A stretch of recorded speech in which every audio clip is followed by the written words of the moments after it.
Now with Unit 2, we want to talk about what happens when we have constant acceleration. We talked about constant velocity last time, now we want to look at constant acceleration. So when velocity changes, that's when we have what's called an acceleration. Anytime you have a change in velocity, whether it's the speed or the direction. Most of the time when we think about acceleration, it's something speeding up or slowing down. But it can also be when something's turning, because that requires an acceleration. You have to have a change in that case.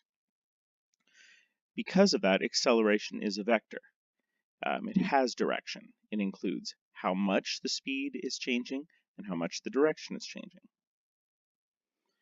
In general, when you think of, because it has direction, if something's speeding up, that means the velocity and the acceleration are in the same direction. They're pointing together. But then if they're working against each other, if, let's say, the velocity is to the right and the acceleration is to the left, it's going to be slowing down because it's taking away velocity. And in the same vein, if you want it to change direction, it has to have some part that's perpendicular.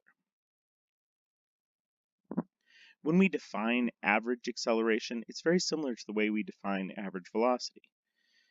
During some time interval, delta t, it has an acceleration, it has a change in velocity, delta v. So the average acceleration is just change of velocity over the time interval. And that's a vector as well. Most of the time, we're not going to deal with the vector nature of it. It'll just be a positive or a negative. The units of that are meters per second, because we're having a change in speed over a change in time, or change in velocity over change in time.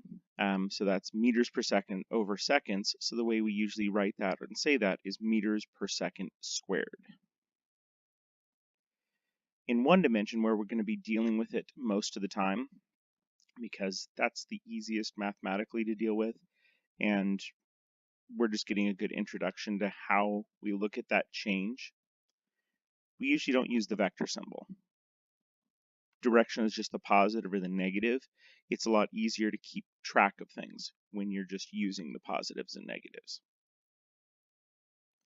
So we talk about the initial velocity at whatever time t0 we start. So we give that the symbol v0, or initial velocity. So if we rearrange that equation, we get our first equation of motion. The idea that our final velocity depends on our initial velocity plus how much we've been accelerating through a time interval. So this is going from a time t equals 0 to whatever final time here with a constant acceleration. This only works for constant acceleration. We'll talk about cases where that is applicable and when it really isn't. So if you graph that, a velocity versus time graph for something that's accelerating, it makes sense that that velocity will be changing. And so we no longer have our graphs where it's kind of the stair steps. We have ramps, I guess, where we're including acceleration as part of this. So the way that we, if I go back, our equation of motion, v equals v0 plus at, that actually equals the equation of the line that's shown by this velocity versus time graph. So it starts out with an initial velocity v0 at a time for a time t, and it's accelerating. And if you look at that, see if you can figure out what the slope of that line should be equal to in this case.